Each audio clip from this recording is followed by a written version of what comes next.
It's one of the most extraordinary moments in Britain's history. Prime Minister Boris Johnson refusing calls from his own cabinet to resign. Nine's Brett McLeod is outside the Prime Minister's residence. Brett, the Queen could be dragged into this mess. Yeah, this is the site of one of the highest wind speeds ever recorded by man. Arson could be the cause of a fire at the Sydney home of controversial comedian, commentator and YouTuber Friendly Jordies. Supine protoplasmic invertebrate jellies. And to get hot, I got hairy legs that turn turn blonde in the sun. I will not be lectured about sexism and misogyny by this man. The decision of one man to launch a wholly unjustified and brutal invasion of Ukraine. Up yours, woke moralists. We'll see who cancels who. Welcome to episode, is it number 5 now, Will? I think it is. Sure is, of the 5. Fence Sitters podcast, our first Q&A episode. Are you excited, Will? Whoa, sure am. It's been far more Q's than I thought there would be. Well, you know, I was quite encouraging of people to get in there and ask some questions. And we have some questions, I'll tell you that much. But before we get into the questions, there's 2 things I would like to ask you. The first of those is, what have you been reading or watching this week, Will? What have I been reading and watching? Well, funny you should ask, Tiago. I have watched a lovely little documentary on the River Dee. Now, if you don't know, Aberdeen, where I now am, is girthed by 2 great rivers. I don't know if that's the right word, but we'll go with it. The River Dee and the River Don.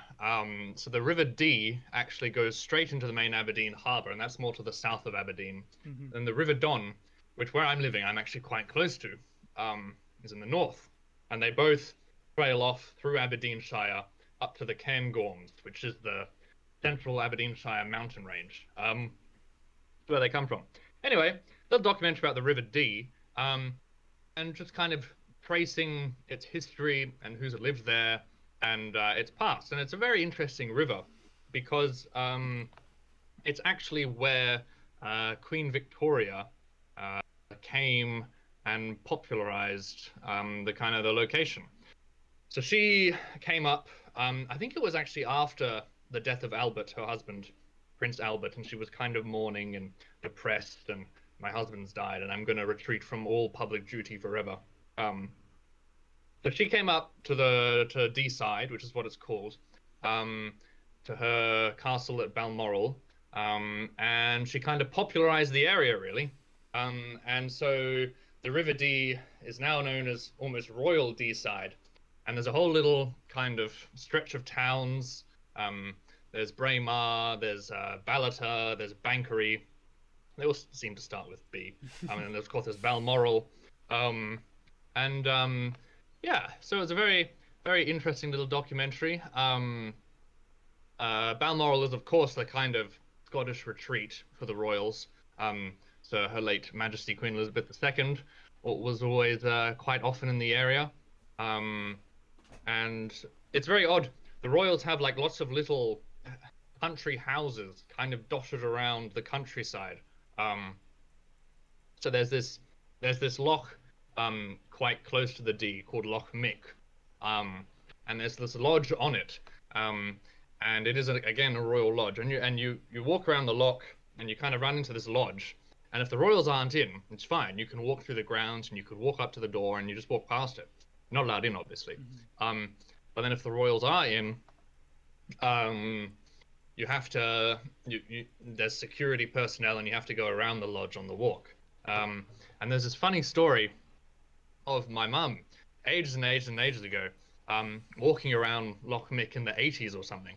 And she got to the Royal Lodge and was walking along, and suddenly the security guard jumped out of a bush and like halted her from continuing into the lodge. And she was like, oh, this is very odd then. I wonder, some of the royals must be in town, because there was a bit of a hullabaloo around the lodge. So she went around and she went to the other side of the loch, and then of course she had this massive camera with her for some reason, and using the zoom lens she zoomed in to the loch, to the lodge, across the loch from the other side. And Prince Andrew and Prince Edward were actually, she could see them just outside the front of the loch, just kind of holidaying. And they would have been in their 20s or something at the time. And well, I mean, we all know how Prince Andrew has fallen from grace since then, which we perhaps won't discuss. But Prince Edward seems like a nice guy. He's just been recently made the new Duke of Edinburgh. Is that right? Yeah, fancily enough.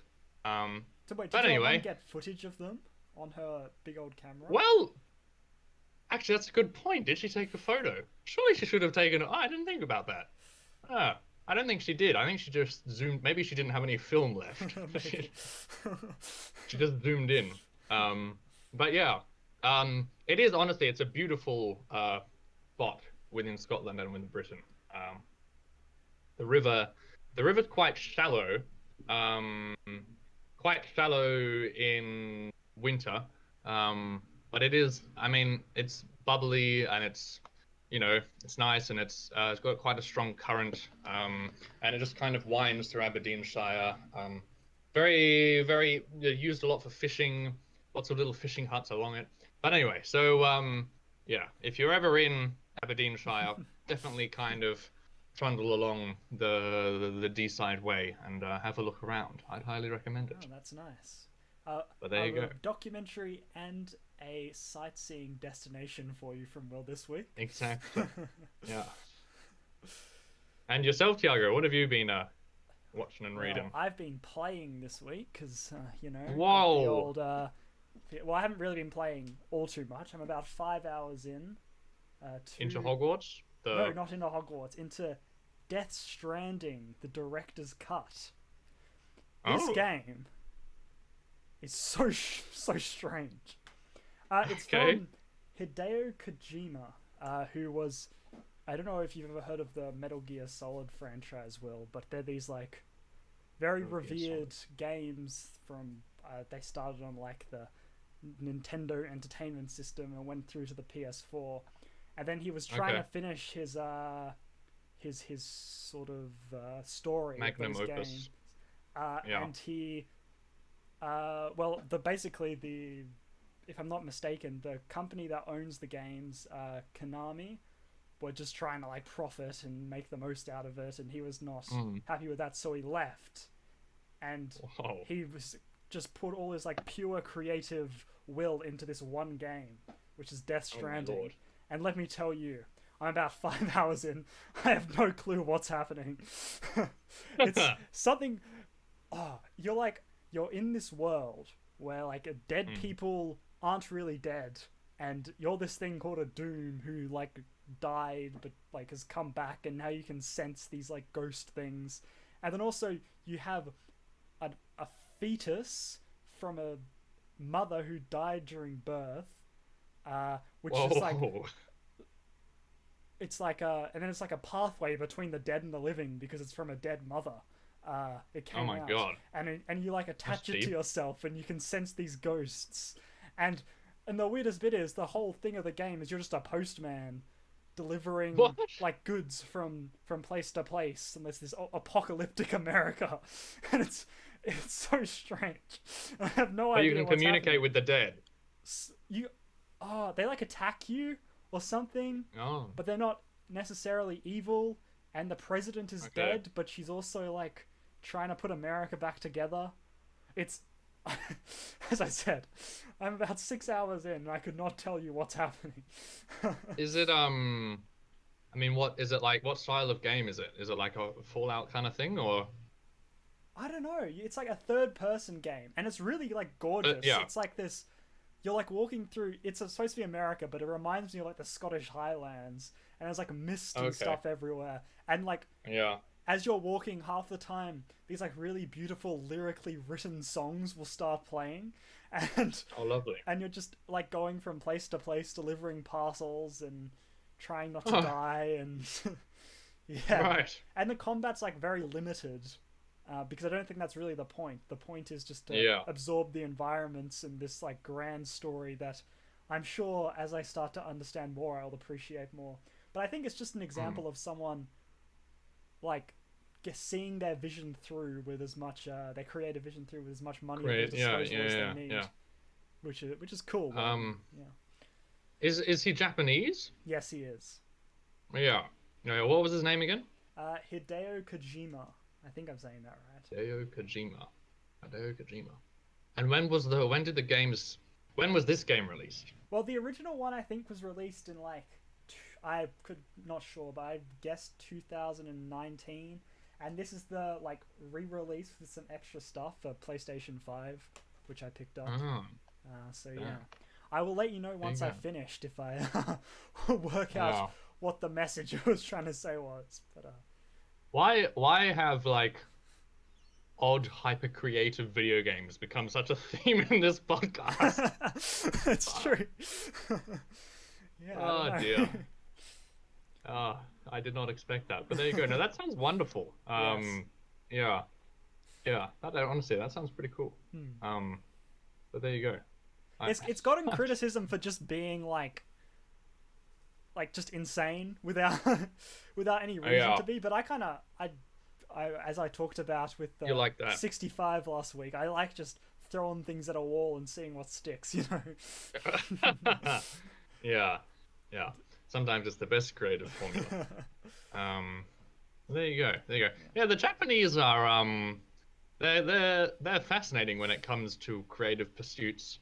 I mean, they're very odd because they've got Japan was kind of westernized before the rest of Asia. So they have this very odd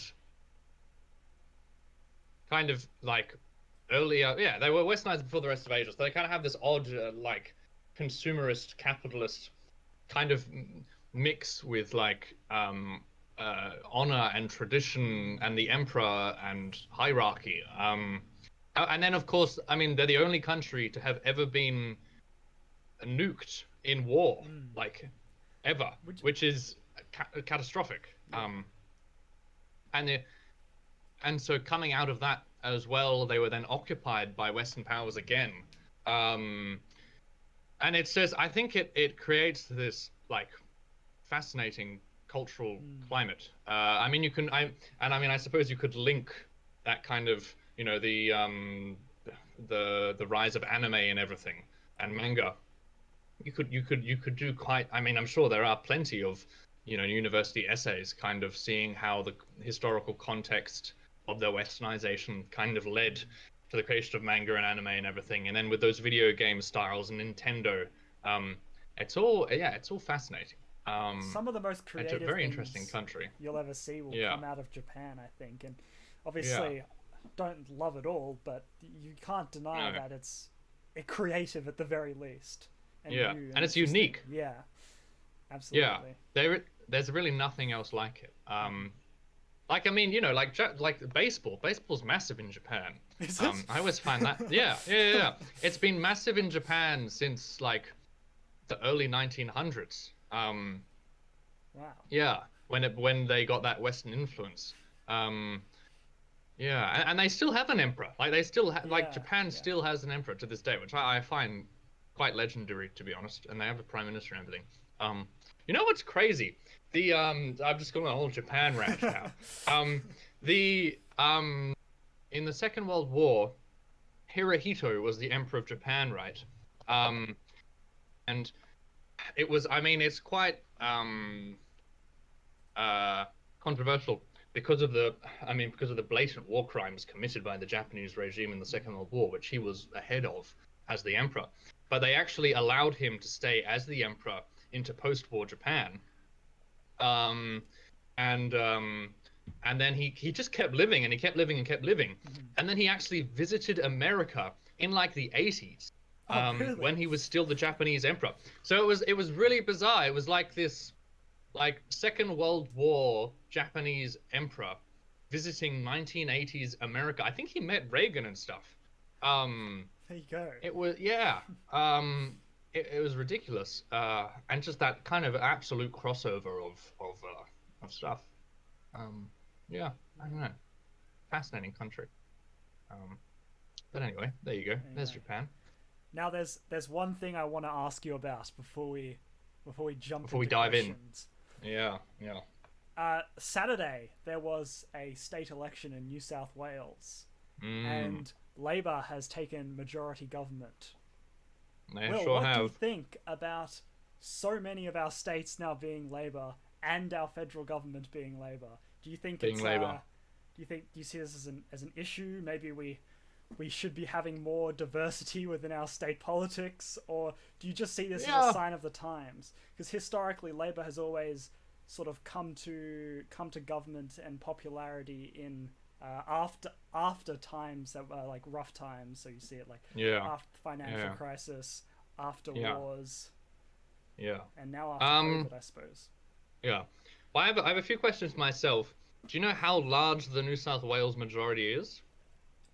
I'm not entirely sure. I just know the predictions were that they were going to form a minority government, and they ended up. Okay, and they have a majority. Yeah.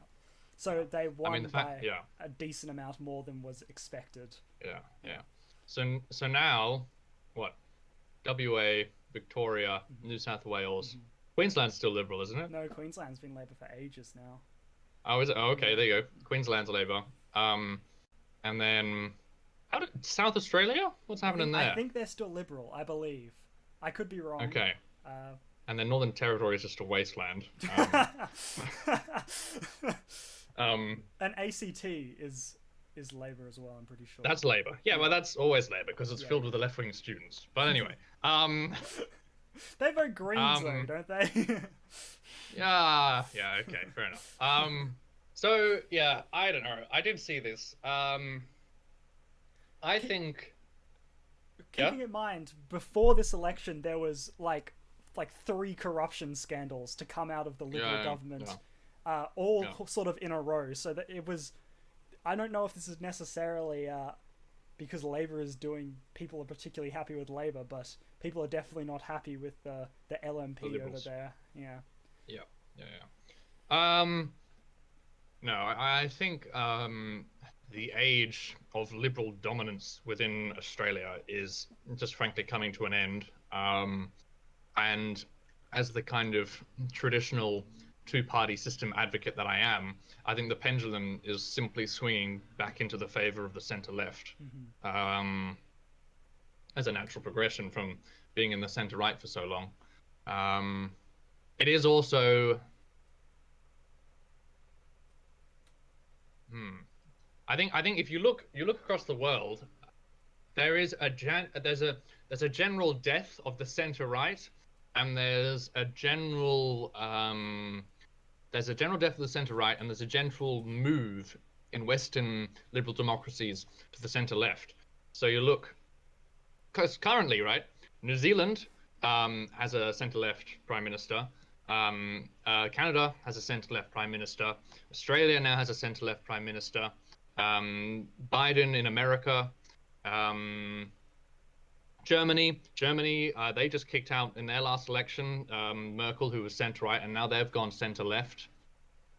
Britain currently is on a trajectory for Keir Starmer to come in. He's another centre-left. So my idea is that after the 2008 financial crash, or around just the beginning of the 21st century, there seemed to be a kind of ushering in of the centre-right. So you had David Cameron and George Osborne in Britain. You had, well, I suppose you had a bit of Rudd Gillard in Australia, but it was generally dominated by the Liberals. In terms of state politics, yes, it was definitely very... You had the Conservatives in Canada. You had Merkel in Germany. You had Sarkozy in France. It was a very centre-right dominated Western political sphere. And I think what's come to show is that these days, the centre-right has more or less failed. Because you look at the current state of the world, you look at China with Taiwan, you look at Russia with Ukraine, you look at the cost of living, the energy crisis, COVID kind of smashed it to bits. It seems that the centre-right, the current kind of dominance of the centre-right is coming to an end. It's failed in trying to prepare for these long-term problems. And people are just more or less giving up on it. Yeah, and that's my kind of look on things, and that the pendulum has simply swung to the center left to see if they can have a decent shot Yeah. running things, and you know, having an alternative solution to these age-old problems. And you look at Australia, and that's just completely wiped the slate clean, more or less. Yeah. Yeah, I guess. And to be honest, I don't think the center right will ever die, because I think by its very nature of being pragmatic and cooperative and simply being more centrist, its whole point is to never die, and it will always adapt. But it is definitely going something into a mode of hibernation, I'll say. But yeah, what do you think? Is that your kind of thoughts as well? Yeah, in Australia, we've just seen time and time again where these sort of central rights parties have failed, and nothing made it more obvious in the COVID period, where you had, and how you feel about lockdowns and whatever is like up to you, but you look at the states that were Labor run, and the vaccination rates before massive outbreaks were so much higher, putting less stress on hospitals and nurses and all that, allowing people to stay out for longer. And people argue, well, it still happened, but yeah, obviously, because everyone was vaccinated before it happened, there wasn't that stress and pressure. And I think you look at people in New South Wales, and they're fed up. And fair enough too. Which, you know, yeah, it's interesting as well, because as I briefly mentioned, you've got that, and then you've got Gladys Berejiklian corruption scandal with having an affair and ignoring claims of corruption, and then you had the Deputy Premier John Barilaro, Yeah. obviously all that, and then on top of it all, right before the election, the biggest advocate for New South Wales Labor, Friendly Geordie's, got his house firebombed, and you just think, well, now the whole country knows that someone who's pro-Labor got their house firebombed. Does not raise questions of the integrity of the LNP as well. So I think you had all of these sort of factors, especially in New South Wales, coming together, and it worked in Labor's favour. And similar to what's happening on a federal level, Labor is just, you know, keeping their mouth shut, and it seems to be working for them. And then once they get into power, hopefully they do some good. I really hope so. I mean, it seems that after a long period of centre-right government, it's like when centre-right becomes stale, it usually becomes corrupt. But then I feel like when the center-left becomes stale, it becomes ineffective and over-bureaucratic. I don't know.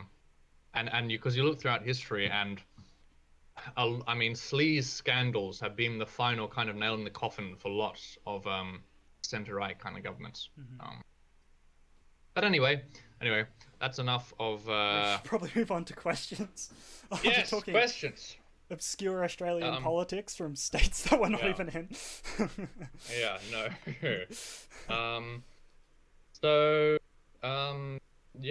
Where do you want to start, Tiago? Shall we start with a bit of a simpler one? Yes, go for it. So I've got here one from our good friend Emily, and she said, thoughts on the aging classical music audience and how we could make it more relevant for our generation. Will, what are your thoughts on this? One of the great saddening moments of our modern society. I would like to quite look into the statistics of the aging classical music audience. I don't know. I classical music, I don't think it will ever die, because I think it's impossible for it to die. But I think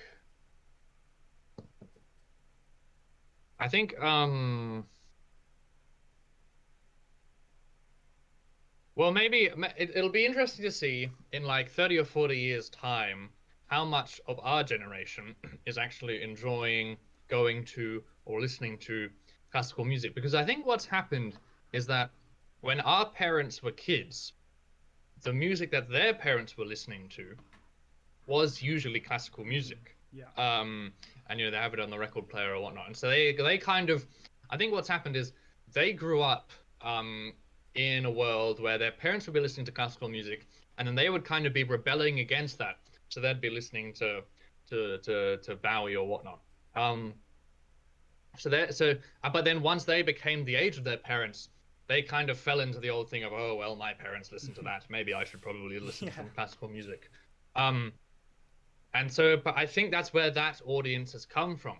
But now, us, like our parents, I mean, I don't know about you, Tiago, but I kind of grew up with my parents listening to David Bowie and to Pink Floyd and to Mick Jagger and the Beatles and the Rolling Stones and Dire Straits and all of those kind of things. And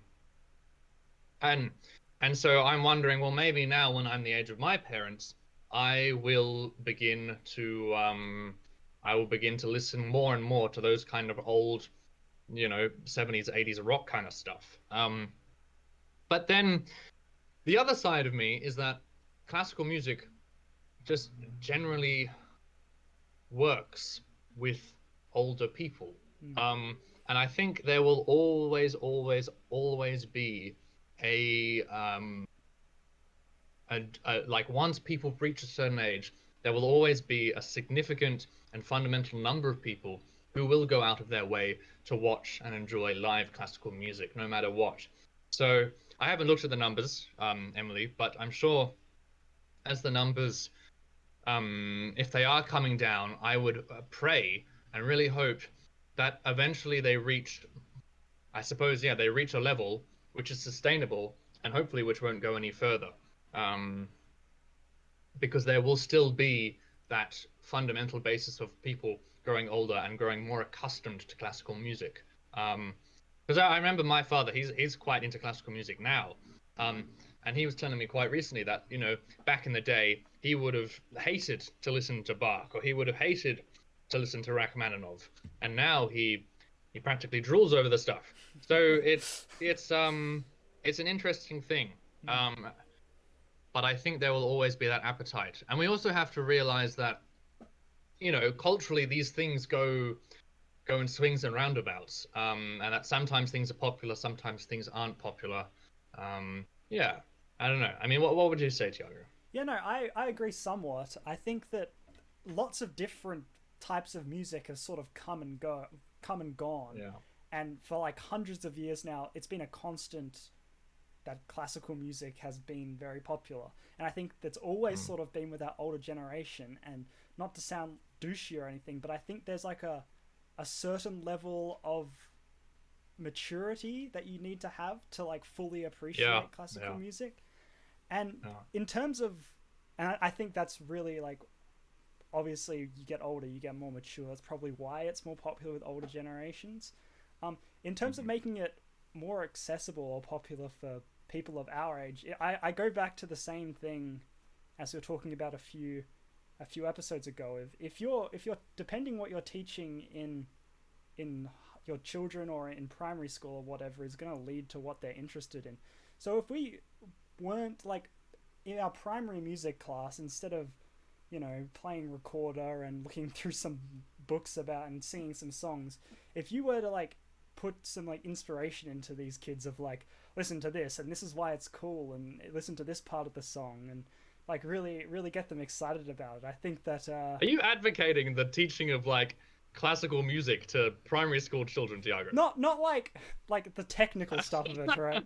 But if you go like, no, but just enjoying the music. Yeah, if you I feel like it's something you kind of have to learn how to enjoy, and I think that's it's kind of weird to hear that, but I don't think you've ever expressed an opinion like that which I've ever agreed with more.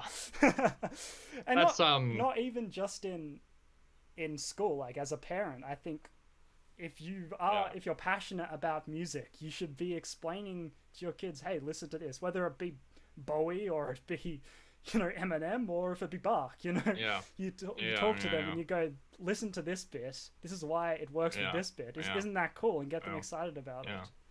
So yeah. Yeah. No, that's very interesting. Because to be honest, that's a good point actually. In primary school and even in the lower levels of high school music, when music teaching is compulsory to everyone, we barely touched classical. Yeah. Yeah. It was more when you got into non-compulsory higher levels of music in school, and then it was more the technical side of classical, even then. So yeah, actually, no, that's a good point, Tiago. I would definitely encourage the not technical teaching, but the enjoyment of classical music for the younger generation within schools. And a plug to one of my favorite pieces of classical music, though it's technically from the Romantic era. Emily would know this very well. Verdi's Requiem. I would highly recommend everyone to go and listen to Verdi's Requiem.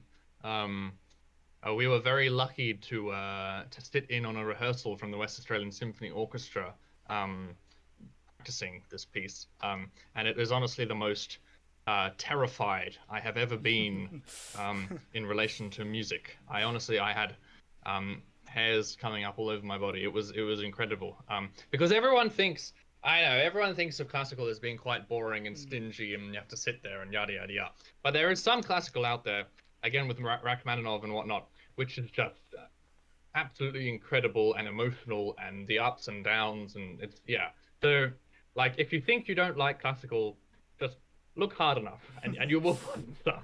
And I just wanted to say, usually we talk about things that we're not particularly experts on, but Will and I have both been playing and learning music for basically our entire lives. So, maybe we can talk about music more on this podcast. That would be cool. So what Tiago is saying, we're bloody music geniuses. We're geniuses. We have PhDs in the School of Music. Yeah, I actually invented the guitar. Anyway. So, thank you for your question, Emily. That was a good one. Yes. Shall we Thank you move very on much. to another one now? Move on. Okay. Where do you both get your news from? What newspapers, websites, YouTube channels, tarot cards, or government informats do you use? Oh, here we go. Do you wanna answer that one, Tiago? Oh my God. I'm gonna get lampooned by the comments for this one, but my two biggest sources of news are the Independent Australia, which is an online newspaper, and Michael West Media, which is another online newspaper. They're both audience-funded, independent, left-wing nonsense. I like them because they don't have that sort of corporate backing that a lot of things do. And in terms of like science news and all that, I would tend to get it from the ABC because why not? But I have some issues with how politics is dealt with in the ABC even, and in the other non-independently owned newspapers and news sources, because there is inherent bias in those other ones. And in terms of the ABC, there's almost not enough bias. You know what I mean? So it's like, if a bad decision is made, often I feel like it won't be called out in a way because it's trying to be so in the middle. And then often I find a lot of people on the ABC quite intolerable to listen to. But in terms of British politics, I would get it all from the BBC, but I'm not as big into British politics as you will, so no, that's quite interesting. So what was it, the Independent Australian? Independent Australia and Michael West Media. And if you don't like reading, Michael West also has a YouTube channel that he basically just talks about his stories. So how does the Independent Australia operate? How is that? I'm just genuinely curious. How is that funded, and how does it make? So it's funded by money? the audience. So I'm not entirely sure of how it works, but I think you can like donate to them and stuff like that. Right. And then it's just literally a website that you can go onto and read the news of the day. And it's I wouldn't use it for things other than politics, really. It doesn't really have much outside of politics. But yeah, and it's got a Labour slant. I won't lie to you. It's not neutral, but I enjoy it. Well, that's very interesting. Yeah, and that sounds quite good. Well, in regards to myself, I used to have an online subscription to the Times, which is the most. Well, it's not the most. That was just blatant. That is blatant Murdoch media. For watchers who don't know, we bring him up a lot. Rupert Murdoch. He's just gotten married recently. Did you know that? Oh, congratulations! He's on his 5th wife. And he's like 94. I mean, he's still. Anyway, he Rupert looks Murdoch. good for his age, honestly.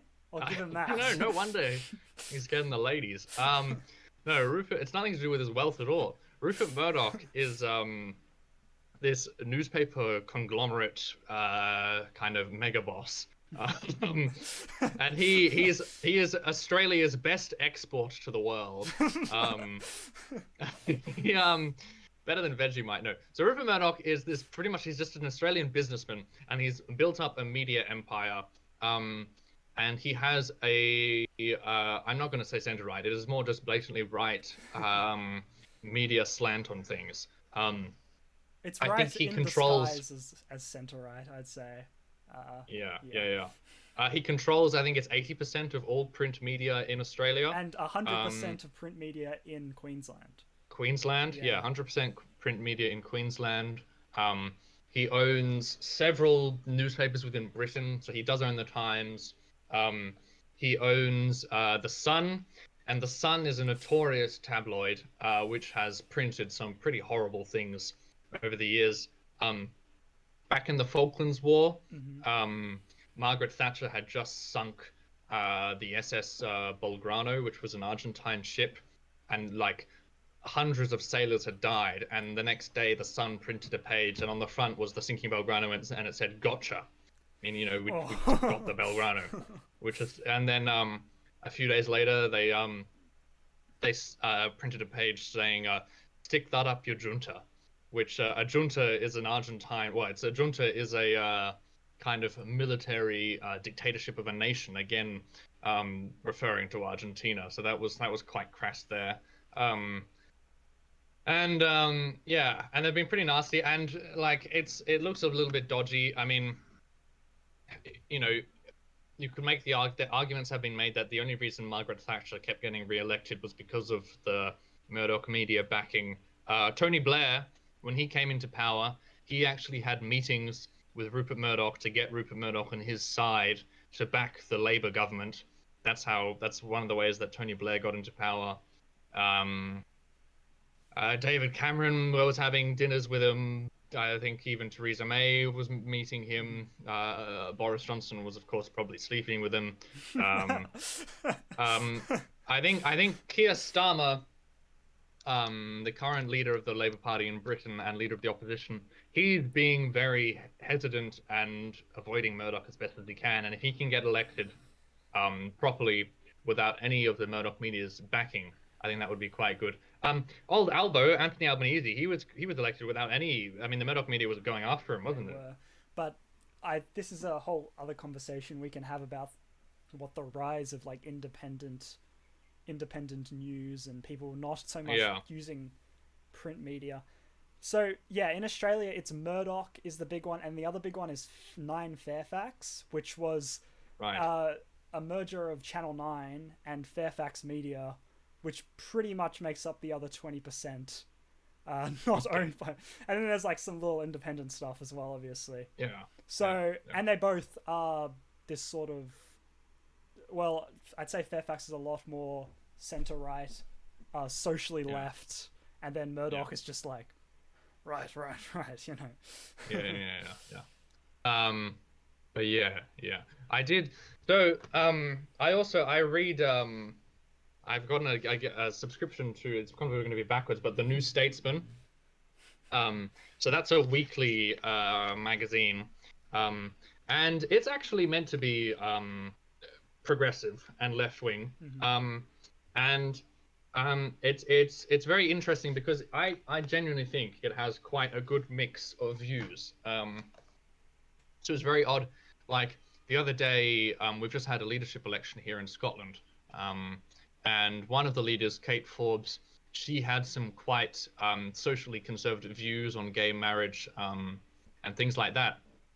And there was an LGBT activist within the New Statesman arguing about how Kate Forbes should be allowed to keep her personal views if she pledges not to push them into legislation or something, which is quite a tolerant kind of view from someone who would usually be against the views of Kate Forbes, to say, well, you know, if she's a competent economic minister and puts her views to one side and keeps them private, then we should accept her as a leader. So there's writing like that within the New Statesman, which I quite enjoy. So I read the New Statesman, I read the BBC a lot. I listen to The Rest is Politics. Oh yes, I listen to several times a week. Yeah. And that's very good because, again, I mean, that's kind of centre-right, centre-left, bashing it out. And then podcasts are a great passive way of getting your news, I find. I also used to read The New Yorker, which is more of a literary magazine, but it did have some decent amount of American politics. And to be honest, that just got so obnoxiously left-wing at some points, I had to stop. But yeah, pretty unbiased. I mean, I do go out of my way and consciously think to avoid extremely biased media, which I know probably is what everyone says, but anyway, yeah. So there you go. That's where I get my stuff from. Anyway, another question from you, Tiago. Just who was that one from? That was from Jeffrey. That was from Jeff. We might come back to Jeff. He's got a few questions here. He does. I've got one. Oh, sorry, 2 secs.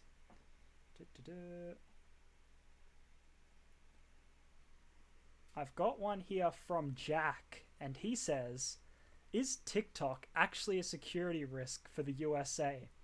Or are they just upset it isn't an American company like Meta? What's your thoughts on this? I have some views on this.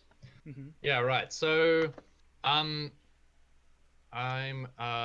just gonna Google TikTok parent company because I want to know the exact name of it.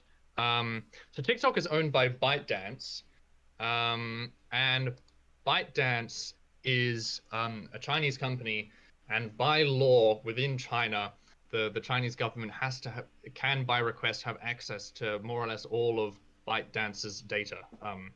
That's one side of the story. And then the other side is that, well, TikTok is almost all of its staff is based in America. Its headquarters are based in Los Angeles. It's, you know, a wholly kind of American Western social media platform, and it's not even available within China. So I'm, as a fence sitter, half and half on this. I think there is because theoretically there could be a genuine risk of the Chinese government requesting data from ByteDance and ByteDance having to give in and provide the data. I would actually like to research more into that before I start, you know, proclaiming definite things in regards to that. But that's more or less the basics I've found. But then the other side is I need to look at what China has done in the past, but I don't think China has ever done that to any kind of media company. And I also think that some on the right are playing it up far too much to simply better their cause. I mean, I was listening to the radio the other day, and they were interviewing some like hardline Republicans, and oh my god, the like fallacious arguments put forward by these senators and congressmen about just like China is the Chinese Communist Party is deliberately spreading TikTok around the world to brainwash our children and to get all of their data and then to use it in a war against us. And these are like elected American officials who are kind of proliferating this kind of stuff. I think that's quite dangerous. But yeah, so again, it's like, I don't know. I think we should be wary, but we shouldn't freak out about it as much as probably people are. I don't know. What do you think, Tiago?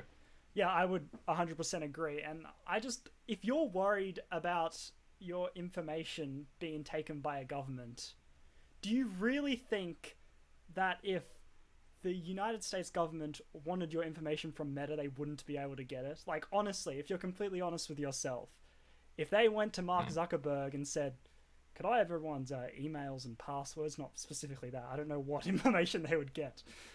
But do you think that they would really say no? And I think that, but they're not going to do that. We'd hope that they aren't going to do that. But in the same way, I don't think China is necessarily going to do it either, like you said. And I think it is a part of this sort of scare tactic against a large company that's not American. And I really think that the security risk of TikTok is the smallest issue with TikTok. There's so much. If you want to go after TikTok, go after the harrowing negative effects it has on your mental health. I will be my God. entirely honest on this podcast with you guys. I was on TikTok for a while. I think my brain is permanently changed. I don't have the attention span that I used to. I can't concentrate as well. I've deleted it. I had it deleted for about 6 months now. And I haven't fully recovered from it. And you think about these kids that have been on there since they were like really, really young and growing up all their life on it. Do not lampoon TikTok for it stealing your data. Lampoon it for literally destroying the minds of kids. That's all I'll say. Yeah. No. I despise TikTok. I don't know, especially the hypersexualized content on there. It is absolutely harrowing. Of children as well, may I add. Yeah. Children, hypersexualized, children dancing. It's harrowing. I mean, the basics of it is it's a social media corporation wanting to make money through a technology algorithm which addicts you. It is literally addictive. That is its business model. Having incredibly quick, fast-paced videos which are like technically engineered within the app for you to be able to swipe through again and again and again, to hook you in, to blast you with a bit of I don't know, what would that be in your brain?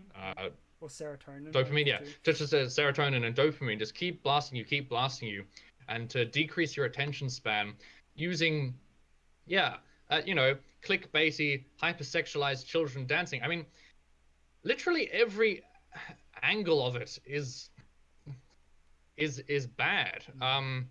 I can't really see any excuse for it at all. And I don't know. I mean, and I've heard the argument that people can use it to find really niche kind of communities, which promote really niche amounts of historical information, or they'll give you like book talk reviews or whatever, or they'll do these nice edits of TV shows and films and stuff.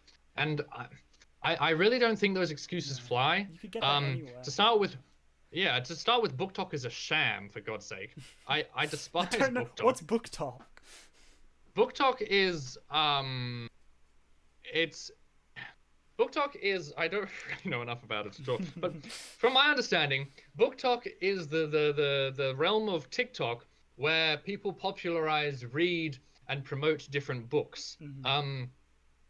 My problem with it is that, first off, my main problem with it is that I think Book Talk popularizes the aesthetic kind of idea and higher kind of concept, intellectual idea of looking like you read books and looking like you enjoy books and looking like you're an intellectual and you're interested in ancient Rome and ancient Greece and all of these things, and promoting that kind of aesthetic and that way of life, when in reality, you know, the books they're promoting are pretty dismal. The people who are reading don't actually read that much. It's a consumerist, you know, it's not about the actual, it's more about looking like you read rather than what you're actually reading. And that, I think that's quite sad. So yeah, I mean, and then the idea of looking for cool edits of TV shows and videos and whatnot. I mean, I actually quite enjoy, that's what, I don't know, maybe perhaps one of my guilty pleasures, but, you know, looking for like, you know, edits of films or characters or whatnot with music in the background. You could find really good ones on YouTube, like really high quality, long ones, which you have to search for and look for yourself, and you watch it and the video ends and that's it. If you want to click on another video, you can, but it's not a continuous scrolling thing. Yeah, I don't know. So I really think TikTok is terrible. So, are we saying it should be banned, but not for the reasons that it probably will be? Yeah, I'd say so. I honestly think I would fully support.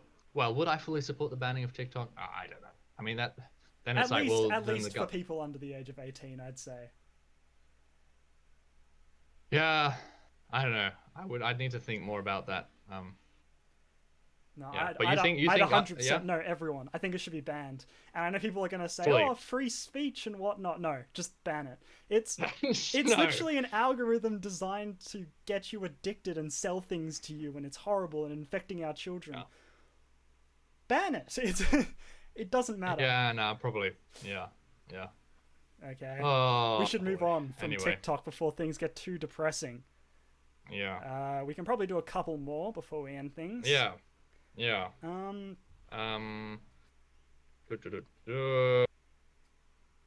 What else have we got? You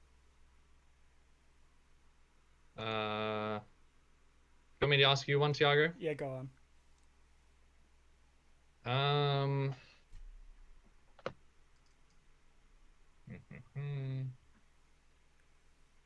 Well, is there a specific culture that is right or more right than others? And then the lead up to this, which is more interesting, is were the flappers of the speakeasies of the 20s better than the eshays of the streets of Australia? Again, this is from our good friend Jeff. I have quite a lot of views on this. Oh, go on. So I'm more looking at were the flappers of the speakeasies of the 20s better than the eshays of the streets of Australia? I love that question. Beautifully I think it's quite poetic. There. Yeah.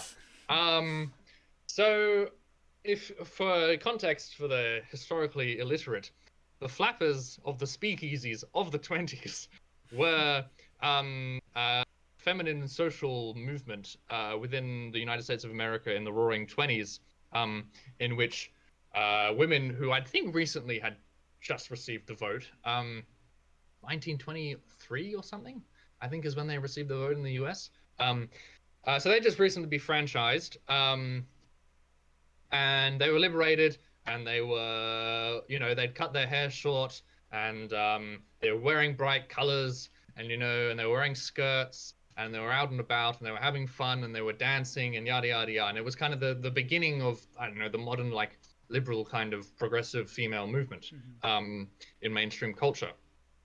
So that's what the flappers were. Speakeasies, if you don't know what a speakeasy is, that's quite sad, but it's just I don't know, do you want to explain what a speakeasy is, Tiago?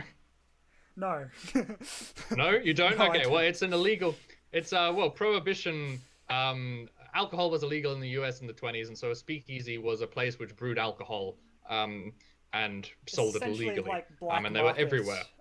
Yeah. If I'm not mistaken. And you'd walk down a little dingy staircase, and then you'd knock on a door in a secret pattern, and a little slit would open, and it'd be like, what's the password? And you'd be like, oh, it's this, and then you'd be let in. And I have a great New York accent, but anyway. So were the flappers of the speakeasies of the 20 better than the eshays of the streets of Australia? I would say unequivocally yes. Specifically to this, the flappers were, to my best understanding, kind of they were rebellious, and they were progressive, and they were, had good ideas about the future of women, and they were enjoying themselves. And sure, they were causing like a little bit of havoc, but they were more or less like good-natured, enjoyable girls who were trying to promote, the causes of progressive feminism. Eshays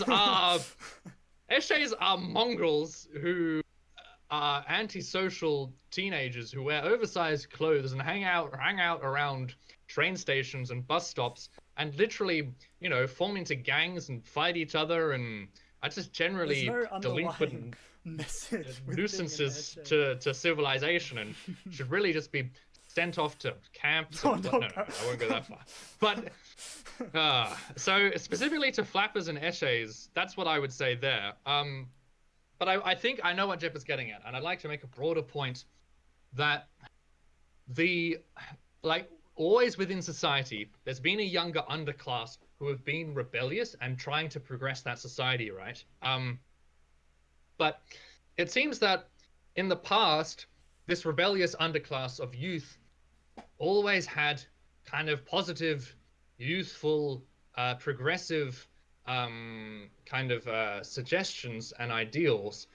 But it seems now, it seems far more destructive, far more toxic, far more, I don't know, not as cooperative, not as constructive as it used to be in the past. It's kind of like, remember that line, was it from The Simpsons or something, that the hippies of today, they kept the weed, but they got rid of the they kept the weed, but they left the morals. Yeah, it's I mean, that's why Family Guy, hippies were so, Family Guy, sorry. That's why the hippies were so great back in the day.